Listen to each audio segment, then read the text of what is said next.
Hey everyone, welcome back to She Birds Podcast. I'm your host, Brittany Shaw, and today's guest is Dino. Hi, Dino. How are you?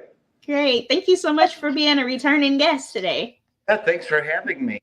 Turning guests. What a great. I've been following you. Good job on all Thank you. you. Thank you. So today you wanted to speak about OpiAID. I think I'm pronouncing it right. OpiAID? Yes, I did. I did. Opiate. There's exciting times, exciting technology. Uh, Yes. So can you tell us a little bit about it?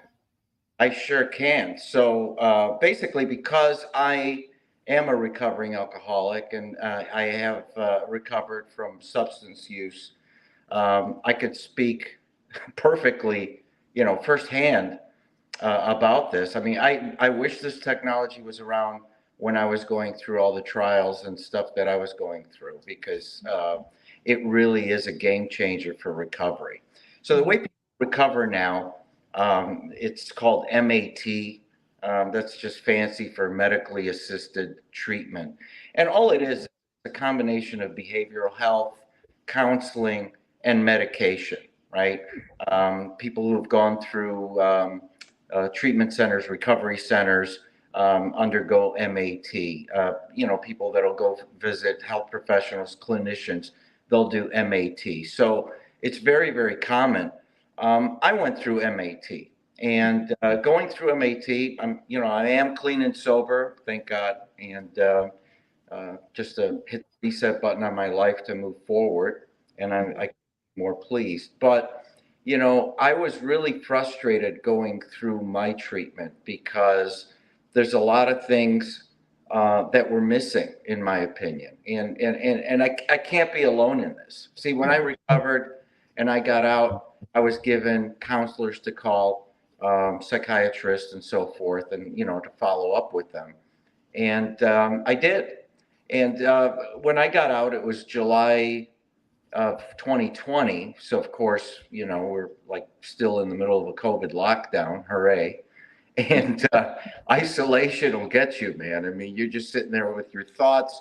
You want to be good. You follow all the things that they taught you in rehab, and doing the best you can. But I mean, you got no hope, no purpose, nothing to do, no job. Everybody's binge watching TV, and the whole world literally stopped. So I'm like out of my mind. I'm anxious. I'm depressed. I don't know what I'm feeling, and it wasn't long before I felt like drinking, like I felt like using. And anybody who knows, I mean, like when you want to use now, and Yeah. you're not your own self. I mean, some of the things I've said and done, I mean, I wasn't in my right mind. I can't believe that I even did those things, but it's just amazing when you're under the influence, the stuff that you are capable of. And so I'm terrified and I don't know what to do. And I'm jonesing, for lack of a better word. And I took myself to the ER, and they poked and prodded me and asked me questions. And, have you had a drink? No, I'm in recovery. Have you had any drugs? No. Did you have drugs yesterday? No. On a scale of 1 to 10, how do you feel? Here's the smiley face. Here's the frowny face. I'm like, I don't know. Just, give me something. And I was just so frustrated that they're like, well, you've been out of recovery for a few months. You shouldn't feel this way. I'm like, but I do, you know?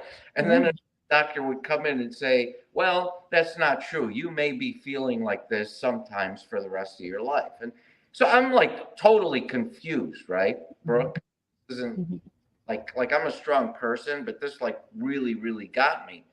And the thing is that every time I go on to talk to my counselor, they were like, well, I think you have baseline anxiety. Let me prescribe this for you. Now you have to take this every day, but it won't kick in for 3 months.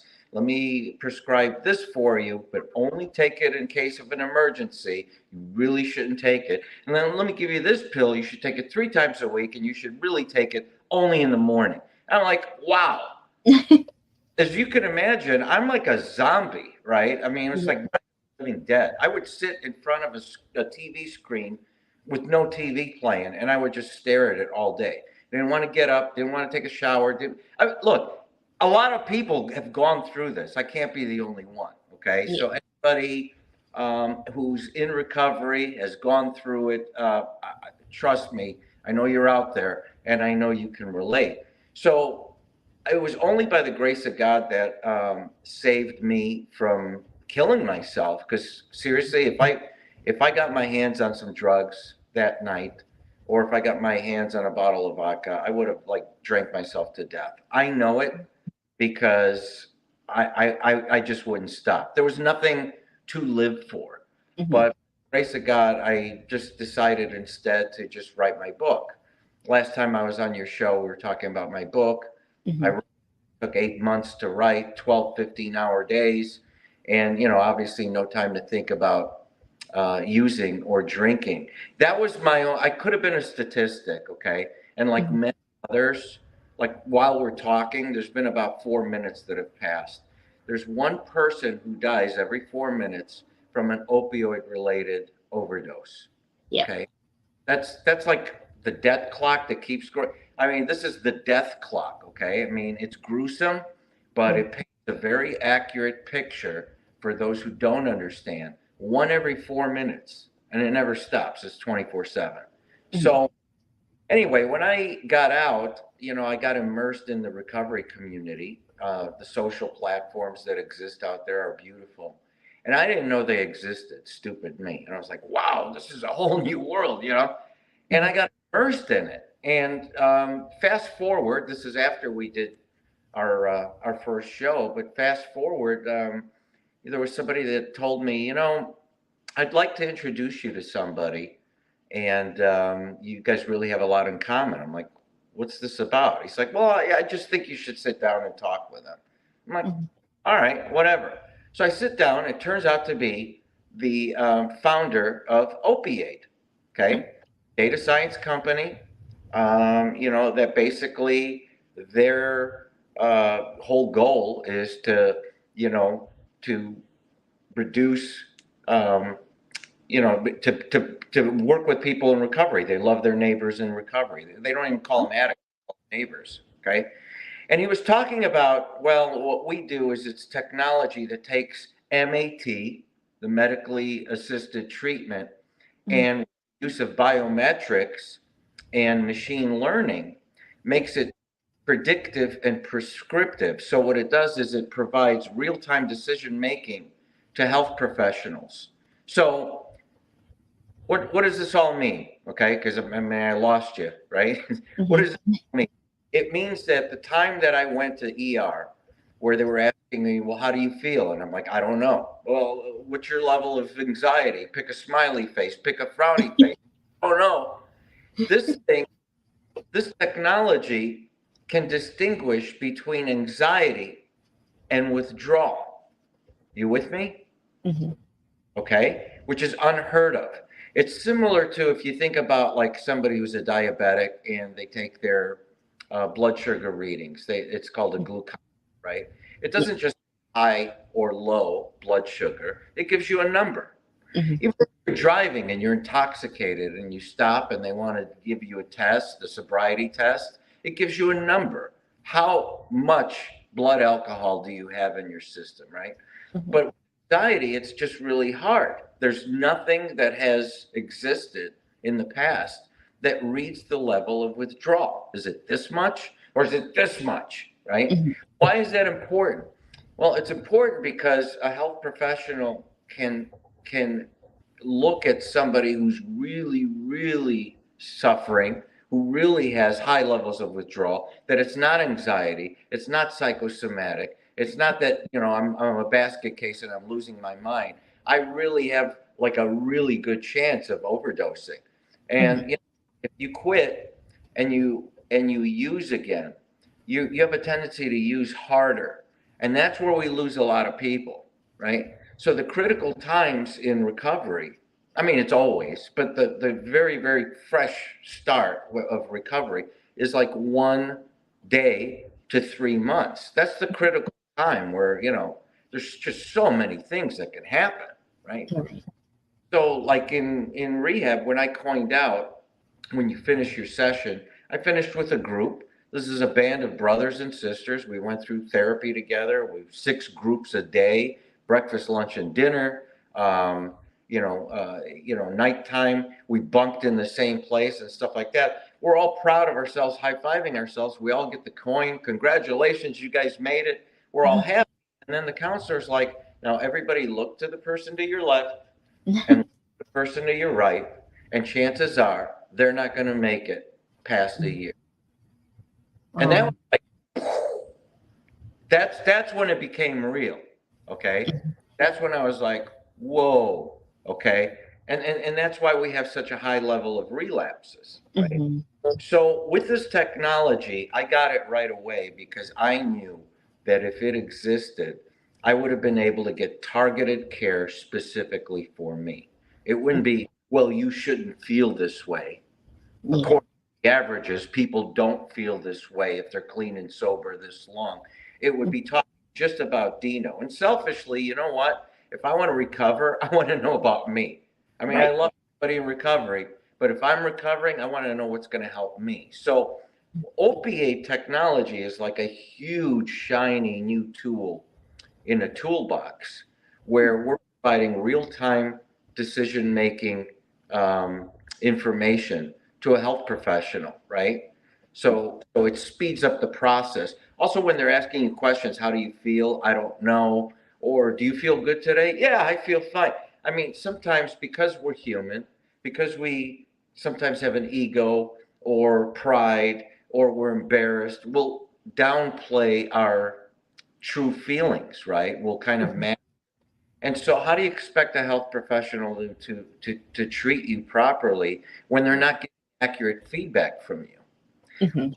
When you go to an opiate powered clinic, it's technology that's telling the doctor about you. Okay. It has no feelings, it has no bad days, it doesn't have any emotions. It just gives great raw data, right? So here's how it works. Okay. So right here, you see that? Mhm. That's Samsung Galaxy 6. It's basically a smartwatch. Okay. Oh, I have the same one. See? Yeah, but this one's opiate powered. Oh, Okay. that's opiate. That's opiate powered. Okay. So basically, Oh. if you were a health professional and you had your own clinic and you were powered by opiate, basically I would come in, talk to you, and you would get this smart device to wear. Now this Oh. takes my biometrics every 5 minutes, and it takes the biometric data and it gives it to the database at opiate. Oh. And Opiate then applies its algorithm and machine learning tool. And what it will do is it'll spit back out to you, Brooke, the doctor, exactly what I'm suffering from and recommendations for treatment. Oh. Okay. Now, Brooke, the doctor, Brooke, the health professional, the average health professional in this country has only 8 hours of training in substance use disorder. Oh, wow. Say it again, 8. I'm not knocking the health professionals. They got tons of other to deal with, right? Car Mhm. accidents, broken bones, heart attacks, diabetes, you name it, right? So I'm not Mhm. knocking. But one of the reasons this technology is being embraced is because it's so effective and it's so accurate. I mean, the accuracy of this stuff is in the 90s, in the high 90s. So Wow. they're like, yeah, if I can help somebody to be able to not overdose and not die, if I could treat somebody so that they can come home at night to their family, to their loved ones, to their children, of course, this is a game changer, right? Yes. Now, not only do I wear the watch in my visit with you, but now you as a doctor, what are you going to do? You're going to schedule a follow-up visit. That's what normally happens, right? Mhm. It's either like, I'll see you in 2 weeks, let's see how you're doing. I'll see you in 30 days, let's see how you're doing. And typically, if I came to you after 30 days and you Mhm. asked, so how's it been? I'd say, well, I've had good days and bad days. You ever hear that? But that's not accurate information, right? But you're Right. forgetting you're an opiate powered uh, clinic. You gave me the watch to take home. Mhm. For 30 days, it's been taking readings on me every 5 minutes. I come back for that follow-up visit, you know exactly what's been happening. You Yeah. know when I feel the most withdrawal, when I'm anxious, you know if I'm getting a good sleep or not, you know if I'm drinking enough water or not. And this tells you very accurately what to target on, how to focus the MAT treatment for me. Do you see? Mm-hmm.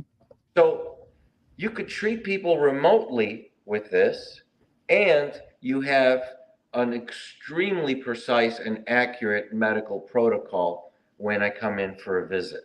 This has never happened before. It's never been done. And so, when I was first approached by OpiAID, I'm like, oh my God, I got to get involved. I mean, seriously, I have to get. I jumped at the chance, right? Mm-hmm. And the founder told me, he goes, you know what? You're the perfect spokesperson for this, because taking our technology, which can be very complicated if you talk about all the back engine stuff, but you humanize it because you've gone through this, Mm-hmm. right? And the funny thing about people in recovery is, they're amazing and resilient individuals, and there's millions and millions and millions of us, right? Mm-hmm. Don't discount. And I just started realizing that with these sober platforms that I'm on. I was like, holy cow. So, the future is here. Is And it is it reasonably priced well, or what it is, insurance? the health professionals are the ones that are billed because they're the ones that are interfacing with our system. Okay. Mhm. And so it's reasonably priced. I think it comes out to just about $1,000 a year, That's uh, not. which is, I mean, considering, how much money I spent on drugs. Mhm. That's Yeah. okay. But, if we're talking about saving a life, you can't really put a price on that. Mhm. But at the same time, you got to just put in perspective. You're people that are like, well, one day I'll quit. I know I should stop, but I mean, nobody can help them, right? Yeah. But we're talking and focusing on the people that say, I need help, and I Mhm. need it now. Okay. Yeah. And if you're one of those people that needs help and you need it now, you don't have a day, you don't have Mhm. a week, you don't have take this pill and maybe it'll work in 3 months. I mean, in 3 months I'll be dead. You know what I Mhm. mean? So we need, as a society, my opinion, is to focus on, if I want to quit, do Mhm. everything in your power to get me to quit. Let's worry about weaning me off of things later. But right now, we're talking about the most volatile time for me to overdose is now, Yeah. Mhm. because you got commercials, you got old memories, you have friends, you have social circles. When you quit and you're in recovery, whether you quit drugs or you quit alcohol or both, the immediate reaction is that, oh my God, now I'm going to be boring. I won't be fun anymore. Mhm. And so it's a very people still suffer in silence, Yeah. regardless of all these A-list celebrities that are coming out and talking about, oh, I'm in recovery, I'm sober or this new buzzword that's going around California, I'm sober curious, whatever that means. What's that? Sober curious. Okay. But there's the good part about it is it's become more vocal. Uh, Mhm. the bad part about it is still people think like, well, you got all this money, you're rich, you could just get a blood transfusion and then you could party at night and just clean your blood during the day and everything's okay. Guys, it's What? not a sustainable life. At some point, your body starts shutting down. Your body parts stop working, Yeah. and Yeah. I wouldn't wish what I went through on like anybody, because it's just horrible. And I'm just really blessed that I recovered. I'm here to talk about it. I was given a Mhm. second chance, and I'm pretty sure it wasn't for me to go back to my old ways, Yeah. which is one of the reasons why I wanted to get involved in something on a global scale Mhm. that help people just like me, that are going through or have gone through things just like me. Yes. And then this eventually, what's going to happen eventually, right now, opiate powered clinics and opiate recovery centers are around the country. If anybody, and we're adding on this technology as much as we can. But if anybody's interested in finding one that's near them, just contact us on the website and or DM me, and I'll help you as much as possible. But my job right now is to get the word out to Mhm. us, people like us in recovery, Yes. so that if I have a clinic or a doctor that I go to and I think that maybe opiate can benefit me and they don't have it, dude, ask for it by name. That's the only Yeah. way it's going to work. That's the only way it's going to spread like wildfire, because the future of this thing is also going to be that these will be um, one day offered and sold directly to John Q. Public. Yes. Um, Yeah. 70% of all people who suffer from substance use disorder or Mhm. alcoholism, they never go see a doctor. They never go to an ER until it's too late. Okay. Mhm. So for those people, for in the name of wellness and self-care, one day there's going to be a smart device available so that they could buy it directly from us. Okay. Yes. What it's going to do is you could sync it with your friends. You could sync it to your doctor, and there are times in your life, even after the early stages, the 1 to 3 months. It could be 10 years, 20 years, 30 years. You hear this all the time. Oh, I was good for 10 years, and then I just started doing drugs again. But Mhm. I thought I can handle it, but I can't. Those are really the people that also overdose, because Mhm. you haven't partied for I don't know how many years, right? And all of a sudden, the amount that you're used to taking, you're Mhm. not doing it anymore. So you overdose because you're taking too much. Your body isn't used to it anymore. Yeah. That's Yeah. another reason why people die. So, life happens, and life is sometimes a series of unfortunate events. You lose your job, somebody cuts you off, road rage, you get in an argument with your significant other. Who knows what happens? But it's not one thing that usually makes people relapse when they're long term in recovery. It's Mhm. a lot of little things that finally get to you, and then all of a sudden you're just like, okay, that's Yeah. and That's true. we have to stop that too. So imagine if you have a smart device that's reading your biometrics and has Mhm. that learning capability. It knows you better than you. So it's like your buddy, it's like your coach. So if I ever had those series of unfortunate events and I'm feeling withdrawals and I'm feeling, anybody who's in this knows that you're going to use before you use. Don't kid yourself, right? Mhm. Your mind has already made up the decision. What if you had your little buddy over here start vibrating? It'll Yeah. say, you okay? Do you want us to call your doctor? Do you want us to contact your friends? Do you want us to contact your spouse? Wait, your watch does that for Yes, you? yes. No. I told you this is big. Oh, This is big stuff, right? So wow. And then, so imagine going to the emergency room, right, or going to a doctor, and Mhm. instead of explaining this long dissertation about why you're there and how you started feeling, but you were good and you hit it, but I was getting in a fight with my girlfriend, I got in a fight with my boyfriend, and this happened, and then somebody come, and then I get it. You're trying to vocalize your frustration and Mhm. reason for using, right? But at the same time, this technology was already sent to your doctor. If they're an opiate powered clinic, they already know. Wow. Do you understand? So I don't want to get all robotic and stuff like that, but the future isn't in the future. The future is now. And for the recovery community, this has never happened. This is a complete game changer in recovery. It will change the way people recover forever. Wow. Lastly, my last and final question: what advice would you give those who are wanting to try opiate? What advice? Yes, advice. What advice would you give them? Do it now. Well, not only do it now, I mean, obviously that's a given, but the advice is that, well, actually, it's not advice. I'm glad that I could talk about technology that now exists, Mhm. that I represent, that I guess I'm telling people who are suffering, or the people that have gone through the frustrating stuff with doctors like I have, that Mhm. there is hope.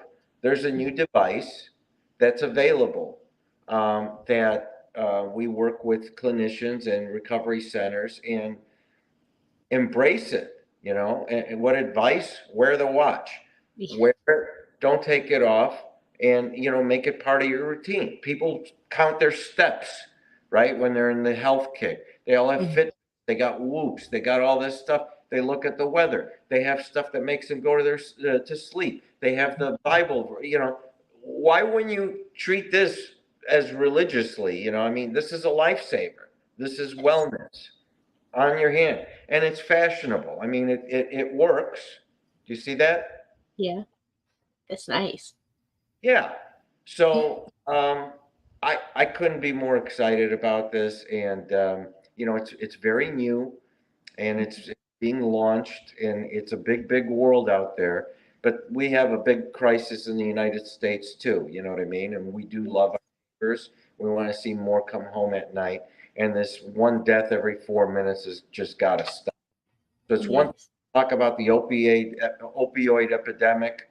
You Hmm. know, doesn't matter what side of the aisle you're on, everybody's going to talk about it, and that's great. But what are we doing about it? Hmm. What are Yes. we doing about Exactly. it to stop these deaths, especially with fentanyl and Yes. oxy and heroin and morphine, and all these things that are just like they weren't around 100 years ago. I mean, these things are 100 times stronger than morphine, 50 times stronger than morphine.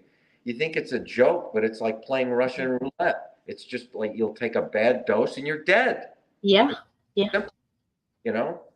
Oh yeah. Oh yeah. Fentanyl has been taking out teens, and I'm like, oh my god, and little kids, even elementary school kids. I'm like, what? How did they get a hold of that? Well, So that's the thing. They mask it in a lot of things. I mean, the yeah. people that get high on fent, they that they'll take it, but now fentanyl is being put into drugs that are copied, or whatever, and you just don't know. I mean, it's a lethal poison, Hmm. and if your body hasn't been taking, I don't recommend taking it at all, but if your body isn't used to it because it hasn't taken it ever, I mean, Hmm. that's like a punch in the face. That's a knockout blow. Hmm. Okay, that's why people die. Yeah. That's why people die. Yeah. Wow. I want to thank you so much, Dino, for coming on my podcast and telling us about OpiAID. I'm definitely going to spread the word. I've had few people come on that has been struggling with addiction. So yeah, can't wait to spread the word to them. Would be wonderful. Thanks for all you do. Keep doing what you do, and I appreciate the platform. And thanks till next time. There's a lot of big stuff coming up, but I can't talk about. But this is enough for now. Ooh, I can't wait to hear. Bye. Bye bye. Thank you. You're welcome. Hey everyone, I want to thank you all so much for listening to my interview with Dino. So the website that you can go on is opiate.ai. It's OPIAID.ai. And you can go on here and view the community and the products and the solution. And it like he said, it's helping those who are in need of recovery, and so just give it a listen to, give it a try, check it out, see if it helps you. So thank you all so much for listening. See you next time for the next interview. Bye.